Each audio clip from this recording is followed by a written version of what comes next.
What are your experiences with or like adjustments sa college? Maingon ako ang college is ano siya. Okay. So as a college student, ako jud kay siya adjustment ikay. Sa college man good, graduate makasubok ang imong ano. Pagabot og college, mas okay sa ako ang college kay College is really not a competition. It's First year students, freshmen, sharing their stories in college. What can you learn from them? From the Bachelor of Arts in Communication in the Department of College of Arts and Science, Ricky Tabago, Angela Rosao, Gwyneth Mansibad, Joselito Trazona, Romeline Israel, and Valerie Serio. Welcome to Chat Talk.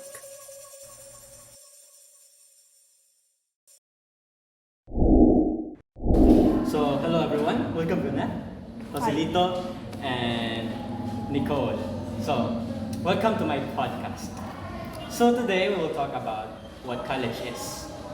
So, in terms of college, what do you think is college? training ground Really? for the real world. Kaya narin niya rin. I think college is muna siya ang preparation nimo in with your future jobs actually. For me, it's like an investment yun talaga when it comes with learnings, and at the same time, you are building connections with other people.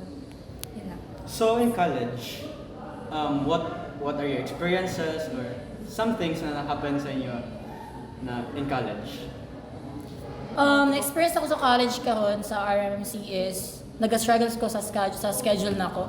Kay first nag-enroll ko and then that schedule is nag-conflict siya sa akong duha ka subject. So maingon ako na ano siya, ang college na ko is nagalisod ko kay I have also a scholarship from RMMC which is the dance sport. So lisod na ko i-handle lang ako ang scholarship when it comes to my academic.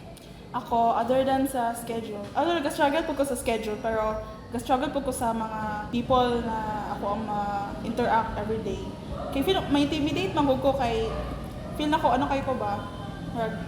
Babagog kayo ko kay akong mga makasalamuhan na classmate is mga bright na kaayo, mga talented na kaayo. So for me, it would be financial. So, siyempre, as an eldest of the family, nagatabang po ko sa mga bayaran nun. So, ang bayaran na po sa school is struggling kayo siya.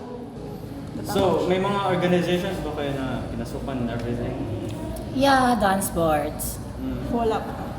How about you, Nico? Ako, actually, Your inline part, ko siya sa ako ang skills. So, Ako yung planning mag-adjust pa siguro ko sa environment before ko magsulod sa mga organization para hindi na ako mawala-wala. Naka-adjust naman ko. So, siguro mga second year. So, talking of struggles in college, what are your main struggles, Bita? Though, of course, when you go in college, Bita, you should like adjust and experience some things in order to adjust. So, what are the things that you adjust on? For me, nag-adjust ko when it comes sa mga classmates kay since we are freshman college, so iba-iba yung ano namin course, iba-iba yung mga ano namin. So may nakasalamuha ako every different subjects when it comes my schedule. So lisod na ako i-adjust to build friendship with my classmates. Me, I'm struggling with putting myself out there kay nasanay ko na, bahay, school, and I'm not really good at socializing unless comfortable ako. Pero, karon ingon sa ako mga friend nga second year na, need you daw sa college ang makipag-socialize. Basket introvert ka, you have to talk and socialize to different people. Bisan, hindi mo kaya anong dyan mo. So, mo na pala akong gina-struggle karon o ginatry man ako nga pag-socialize, like, kung makipag-negotiate ko sa mga teacher, biskan maulaw ko sa mga teacher, makipag-mangutana. Pero, kung need siya para sa college para maka-build kag connections. So, talking about your course, why did you choose your course? Is it because of your passion or because of being practical? I choose Bachelor of Arts in Communication kay dila ako nagamatter kung ano na ako'y passion in life. So, murag ano na ako na siya, ano na ako na siya sa life na ko about my skills. So, magamit din ako na siya in the future. So, you have already a skill sa imong particular na course karon. So, that skill is like a passion in you, di ba? Yes. So you're doing it because of your passion.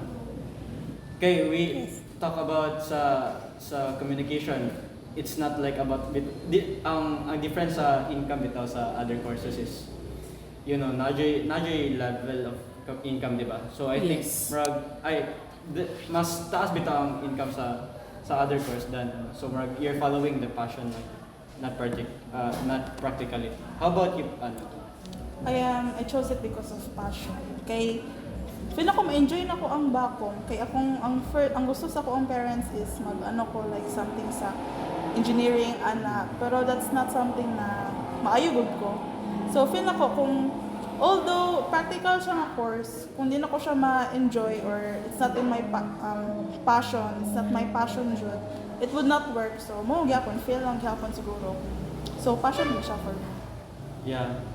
I think bitaw, choosing your passion is, for me, is kind of better. Okay, when you have the work bitaw, you love the work. Yes. And you make your work improve. Yes. You improve your work. So while improving your work, of course, there are certain things that will happen to your life. Na money will not matter anymore. It's about happiness in life. I think that's my philosophy. Satisfaction. How about you? How about you, Nicole? Why do you chose Bacom? For me, I chose Bacom because practicality jud and passion. Passion means I am passionate with art. I am so in love with film ana. And practicality means murag karon naga-resolve na ang world with the especially sa media with graphic designs, movies, something like maghimo kag content ana. So it's both. Oh. In college, I think I learned that in college, you should adjust and look for your future, because college is a stepping stone of your new life. It's like a new life, another part of your life. So I think college is a crucial part of decision making, Yes. because that decision making will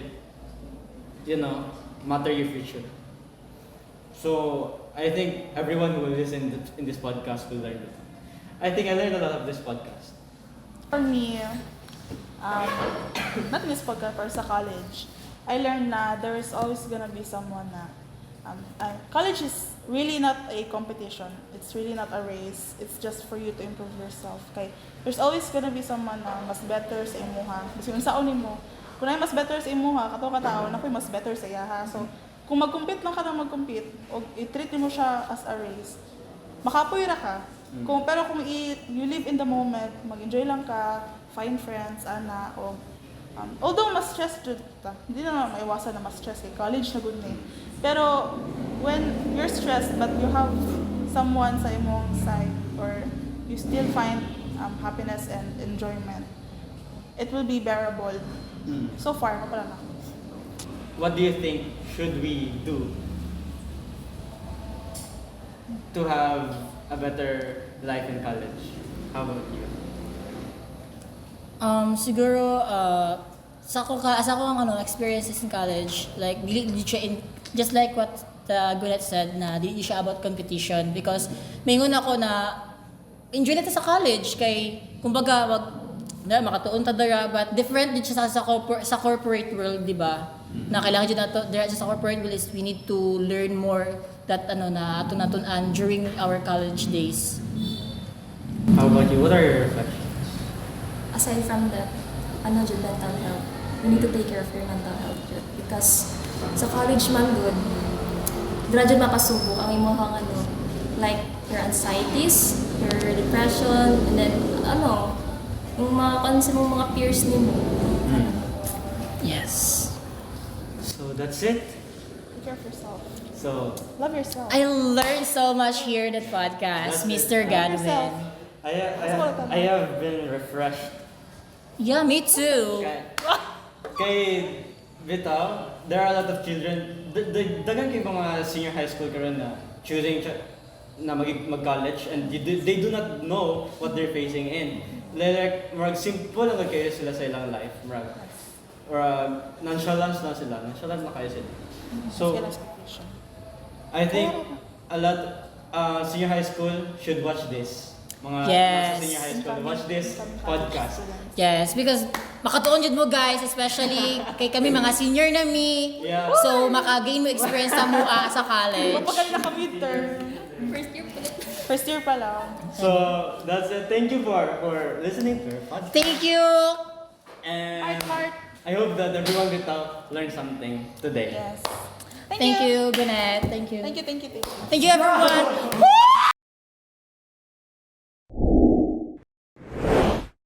So, hello everyone. Welcome to my podcast, The Chat Talk.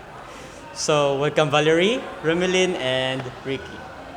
What are the things that you experienced, Bitaw, in your first or second week of your college? And then, what are the things that you adjust on? And in what way niyo siya gi-adjust? And what way niyo siya na gi-form ang kanang adjustment? Personally, dako jud akong adjustments kay like senior high, tourism ako ang strand, tapos college nag-take ko og communication arts. Tapos akong adjustments jud grabe naghihimo kaysa ako ang pagka-student athlete ba kay student tas naga-dance sport ko. So like gina-manage jud nako akong time, akong practice from after class, every after class may practice pa. So maging pag-assignments, mga activities. So grabe jud ako adjustment sa ako ang school karon sa as a college student. So as a college student, ako jud kay siya adjustment kay syempre kanang kuan na kayo kung heart na mag-BSED tapos dahito nag-shift dayon to vacuum niya. Wala ko kabalo nga inani day ang world sa vacuum na nya siya i-type ka ayo kapag ka senior high. Gatulog-tulog ra mo sa senior high nya pag-abot sa college kay wala na batak na kaayo. Bisag 7 to 8 iba ka subject pero ginatulugan lang Japon. Nya di ba sa college kay tag 3 tag 4 pero drain na kayo pag uli. So dako jud kay adjustment so ginakuha na lang ang mga ginahimo na lang ug unsay maayong himo dahil go with the flow lang. Different bitaw sa senior high school at sa Oo. college kay sa senior high school whole day ka sa isa ka room tapos same people lang yun. So, Oo. sa college is Lahi na manggod nga kuan dahil lahi na imong mga classmate like Blockmate. ana.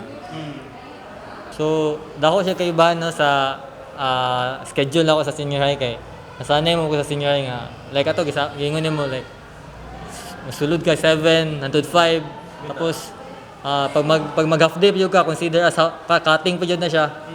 Consider as cutting pud na siya basta mag half day ka. So pag abot og college mas okay sa ako ang college kay ako ga part-time man ko so half day lang sa college labi na diri sa Ramon na pag na blended lang ang schedule.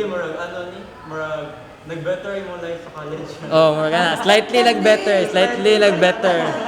Murag karang nanibago lang ko ba kay. Siyempre, kupa pa na ko to siya nga mga obstacles na ako wala kay ko nasanay like unlike sa senior high nga pwede ra ka mag ikaw ra isa. Tapos kung na kay friends na banding na tapos uli din ka. Tapos unlike sa college, so mo na to ang struggles.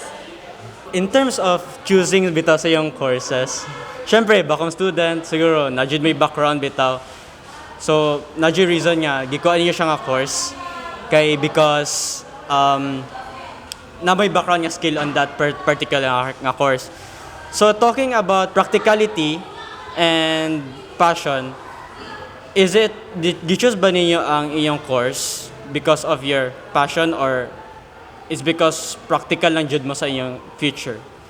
So ako junior high na ako na engaged na ako sa digital art, like ma-assign ako sa mga pagbotog filmmaking. Pagka senior high, arts and design student pud ko. Tapos gusto lang ako i-engage ako ang youth sapat nga dili siya bungkag ba. Like dagan ko ginagihan. Pero at the same time, wala lang ako ginabiyaan akong ibang hobby. For me siguro it is more on practical kay 'di ba as I mentioned kanina kanang ang mga 'di ba ano nang ako mag BS Ed tapos nagi-brainwash ko sa akong tita na mag-backup na lang kay syempre daghan kayo mga teachers na mga na walay item karon walay mga work kay no choice na lang jud di mo tang gi-choose na ko ang backup. Siguro kung between practicality or like passion, di na ko siya maingon na passion ako siya. Kay okay lang. Ganahan ko mag-edit, mag-film, mag-vlog, ganahan na. Pero like, di rin na ako siya passion. Pero gusto man po good na ko i-enhance ako ang skills. Like, gusto na ako makatuon pa. So, last question. Siyempre sa atong podcast, nadyo tayo mga estudyante na from senior high school. So, I think the video bito, the whole podcast is all about sa incoming college students. So, what are the things that you want to tell them or advices bitaw sa ilaha? In college na nadyo tayo mga small experiences, even though it's just small, nadyo marag big pa na impact sa to. Marag nadyo po tayo say, di ba? So, what are the things bitaw na maingon niyo sa mga incoming college students and advices or kanang in terms po of picking their course? Always remember na it's like, dili nila dapat i-pressure og too much ilang sarili. So, choose your course wisely. Yan, i-consider po nila ilahang mental health. So, sa course, sa pressure, sa mental health nimo. Ayun na siya isipa along the way. Makope up rin mo siya journey mo na college. So, i-enjoy dapat yung mga college. Dili mo dapat magpadala sa inyong mga friends good if asa sila gusto mag-eskwela or like unsa ilang gusto na course. Kay basi nana mo sa tunga-tunga, dali niya ma-realize na ay dili man day nako ni gusto, like dili man day nako siya passion. So sa ko siguro like in general sa podcast, general learning nako is that when you go in college bitaw, form a friendship because that friendship will be your right hand bitaw sa mga problems. O maybe in the future kung na may mga problems jud nabi tayo mag-guide sa mo. So I think in general choose your course wisely. Tapos second is in college you should have fun. Fun lang. Fun pero kanang ano bitaw with balance fun pero kanang academically Japan ka like inclined. So mga to siguro in general mo jud ang learning sa podcast nato. So that's it. Thank you guys for for joining my podcast. Thank you guys. See you and goodbye.